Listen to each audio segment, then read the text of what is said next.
And man, I see this guy, blonde hair. I said, all right, let me see if he can play. Okay. Man, I'm sitting there watching him shoot Shannon. He must have made 30 in a row all net. So he was Steph Curry before Steph. Yeah. And I'm sitting there saying, this dude can play. Okay. But brothers, we always say, okay, can the white dude really play? Correct. Right. So then I said, oh man, he a bad boy. Right. Then we got in the game. Jack Gibbons was player of the year that year. Right. He tore him up, man. From Kentucky, Jack Gibbons from Kentucky. Kentucky. Because they won the national championship in '78. Right. That same time. Yeah, okay. Man, Larry Bird was taking it to him. I said, oh, man. I'm calling back home saying, oh, he for real. This Right. dude Larry Bird? Right. Oh, he got it. He can play. He's dominating Jack Gibbons. And it's Earned 3 Finals MVPs and became the face of the Lakers' fast-paced, creative style. Alongside Kareem Abdul-Jabbar, he helped push basketball into mainstream global popularity. When Magic spoke, people listened, not just because of what he accomplished, but because of how deeply he understood the game. Larry Bird's rise followed a different path. He came from a small town, lived a quiet life, and played with a ruthless efficiency that didn't rely on flash. He didn't need speed or showmanship. His game was built on timing, skill, awareness, and competitiveness. From the moment he entered the league, he changed how people viewed what was possible on the court. Their rivalry did not begin in the NBA. It started earlier, long before professional contracts or endorsements. Magic first became aware of Larry Bird during a summer tournament featuring top college players. He arrived expecting to evaluate talent, not be surprised. Instead, he watched Bird calmly make shot after shot. No hesitation, no unnecessary movement, just precision. At one point, Bird reportedly hit 30 consecutive jump shots. That moment challenged assumptions Magic had grown up with about basketball and forced him to reassess what greatness could look like. Months later, their paths collided again in the 1979 NCAA championship game. Michigan State faced Indiana State in what became one of the most important games in basketball history. Indiana State entered undefeated, led by Bird, while Michigan State relied on Magic's leadership and depth. The game drew more viewers than any basketball broadcast before or since. Over 40 million people watched. It wasn't just a championship, it was a cultural moment that pulled basketball into the national spotlight. Michigan State won 75-64. Bird struggled by his standards, while Magic controlled the game and introduced audiences to a faster, more expressive. The first time I started seeing the alley-oop. Yeah. Cause you guys brought that, cause hey, you come down the court and you throw it up, and I'm like, oh, that was so great. Oh, it was sweet, man. And he could just jump out the gym and control his body. Right. And he had a phenomenal college career. Right. So we figured 2 stars could beat 1. Right. That's what happened. You come into the NBA because back then people don't realize this. They could draft you a year early. He went back to school. The Celtics took Larry with the 6th pick, if I'm not mistaken, in '78. The year before. Right. And he went back to school. That's right. And so they still own this draft right. Yep. So you guys have this, okay. How fitting. He goes to the Celtics. You go to the Lakers. And we know this rivalry in the 60s. That was the basketball. Yeah. And so now, did you have any idea that you guys were going to put basketball, the NBA, back on the map, and you're going to redefine what the NBA was? No, Shannon, we didn't know. But what we just did was just played our game. Okay. We ended up in the 2 most famous, franchises. Right. Celtics and the Lakers. And then his person. Still, they remained distant until a shoe commercial changed everything. In 1987, Converse asked Magic Johnson and Larry Bird to appear together in a commercial. The location was French Lick, Indiana. Magic was hesitant. He wasn't comfortable filming in unfamiliar territory, especially in the home of his greatest rival, but he agreed. What he didn't expect was an invitation to lunch. Larry Bird asked Magic to eat at his mother's house. There was no production crew, no media, no performance. Just a home, a table, and a meal prepared by Georgia Bird. Georgia Bird had lived a difficult life. She raised 6 children under financial strain, working long hours to keep food on the table. She didn't care about rivalries, championships, or debates. To her, Magic Johnson wasn't an enemy. He was just another person. When Magic arrived, she greeted him warmly.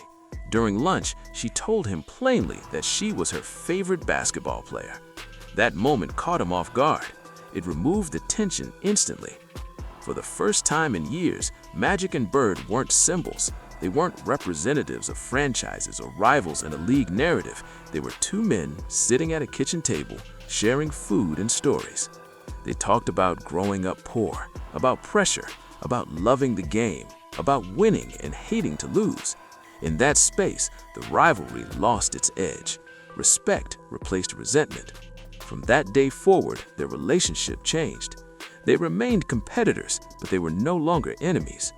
Their mutual respect became unmistakable years later when Magic publicly announced his health diagnosis in 1991. Larry Bird, known for emotional restraint, was deeply affected. Teammates and reporters noted how hard the news hit him. It was clear the rivalry had evolved into something closer to brotherhood. Between them, Magic and Bird reshaped basketball. They won 8 championships, 6 finals MVPs, and 6 regular season MVPs. More importantly, they revived a league on the brink of irrelevance. Television deals soared, attendance increased, basketball became part of global culture. Yet their greatest legacy wasn't financial or statistical. It was the understanding that greatness often requires an equal, someone who pushes you, challenges you, and reflects your own intensity back at you. Magic said it himself, there is no Magic Johnson without Larry Bird, and no Larry Bird without Magic. Years later, their lives took different directions. Magic became a major businessman and public figure. Bird chose a quieter life away from attention, but their bond endured because it was built on shared struggle, respect, and understanding, not hate. And at the center of it all was a mother who saw past jerseys and rivalries long before the world did. To Georgia Bird, they were never enemies. They were just 2 young men who worked hard, carried heavy burdens, and loved the game deeply. That moment in French Lick didn't erase history, but it revealed its truth. What happened in French Lick did not erase years of competition, nor did it suddenly turn Magic Johnson and Larry Bird into close friends overnight.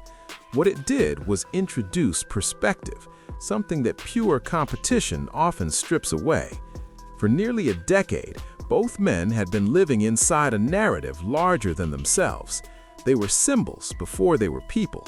Every game here, she's bringing out all the dishes, and she brought that last one and set it down, and she hit him, said, did you tell him yet? And Larry said, no, Mom, you tell him. She turned and said, Magic, you my favorite basketball player. And I just said, oh, man. Thank That you, was it Mom after Bird. that. That was it. And then we started talking. Right. Like 2 little boys. Right. And, you know, we're similar. We grew up poor. We're both from the Midwest. We love the game. We love to win, you know, on Right. and on. And that's when our friendship evolved and grew. And we've been friends ever since. NBA. Fans didn't just root for teams, they adopted identities. Lakers fans saw Boston as rigid, cold, and outdated. Celtics fans viewed Los Angeles as flashy, soft, and superficial. These stereotypes weren't accidental. They were reinforced by media narratives, marketing strategies, and league promotion. Magic and Bird carried those identities whether they wanted to or not. Magic played with joy, creativity, and confidence. His smile became iconic, but that didn't mean his approach lacked seriousness. He studied the game deeply, understood spacing and tempo better than almost anyone, and elevated teammates by instinct. His leadership came through trust. He believed that involving others made the team stronger. Bird's leadership was quieter but equally intense. He didn't need to speak often because his presence communicated expectations. He prepared obsessively, paid attention to details others ignored, and punished mistakes immediately. His competitiveness was relentless, not theatrical. He believed execution was the ultimate form of respect for the game. Those contrasting styles made the rivalry visually compelling, but underneath them were identical values: discipline, accountability, and a refusal to accept anything less than excellence. As the years passed, the physical toll of that intensity became unavoidable. Larry Bird's body began to betray him. The back injury he suffered while working on his mother's driveway was not symbolic, it was literal. He chose labor over rest, responsibility over caution. That injury followed him through the remainder of his career, limiting mobility and shortening what could have been several additional elite seasons. Bird never used it as an excuse, but its impact was undeniable. Magic Johnson's wear came from constant motion and expectation. His game relied on pace, vision, and control. The mental demand of orchestrating an offense every possession while also carrying the weight of leadership in a high-profile franchise took its toll. By the early 1990s, both players had given far more than fans ever saw. When Magic announced his health diagnosis in 1991, the rivalry officially ended. There was no debate left to have, no scoreboard to check. The reaction from around the league revealed something important. This rivalry had always been about connection, not hatred. Bird's emotional response was especially telling. He had faced Magic at his best and worst, beaten him, lost to him, and measured himself against him for more than a decade. To lose that presence suddenly wasn't just losing a rival, it was losing a mirror. The NBA felt it too. The league Magic and Bird saved did not remain the same without them. By the time Michael Jordan rose to dominance, the foundation had already been laid. National television contracts, global interest, and franchise stability were direct consequences of the 1980s rivalry. Magic expanded the league's reach, but Magic and Bird rebuilt its credibility. Their influence extended beyond economics. They changed how basketball was played and understood. Magic proved that size and playmaking could coexist in a guard. Bird demonstrated that intelligence, anticipation, and shooting could neutralize athletic disadvantages.